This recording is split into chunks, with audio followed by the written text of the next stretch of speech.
Oui, l'IA me parle. Hier, avec le travail à la chaîne, l'homme devenait machine. Aujourd'hui, avec l'intelligence artificielle, c'est la machine qui devient humaine, souligne Daniel Cohen. Si l'intelligence artificielle devient humaine, en quoi changerait-elle quoi que ce soit à l'humain? Les sources du malaise dans la civilisation sont toujours les mêmes.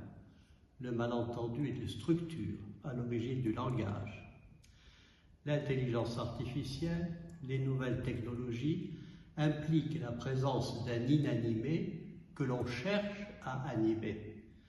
Pour Freud, le passage de l'inanimé à la vie procéderait d'une force inconnue qu'on ne peut se représenter, d'où une tendance à retourner à l'inanimé. C'est ce qui fait le propre de la pulsion de mort.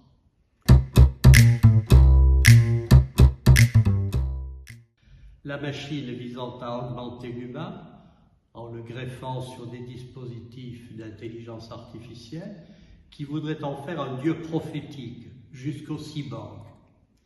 Finalement, sommes-nous à l'ère d'un triomphe de l'inanimé ou au contraire une nouvelle version du vivant? Est-elle en train de s'inventer à partir de l'inanimé? Le discours de la science a des conséquences irrespirables pour l'humanité. La psychanalyse offre un poumon, une respiration pour que l'histoire continue. En tout cas, la psychanalyse est convoquée pour faire face à ce qui est en train de se passer. Il ne s'agit pas de prendre une pente catastrophiste. Il ne faut pas diaboliser son époque. Reste à savoir comment se saisir d'un monde pris dans les filets, d'une réalité devenue fantasme. Telle est la question que pose Jacques-Alain Miller.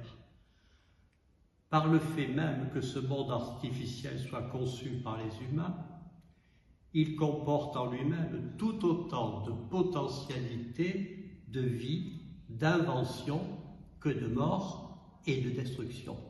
Alors, la vie ou la mort? Il en va de notre responsabilité de sujet de faire le pari de les incliner, ces potentialités, du côté de la vie.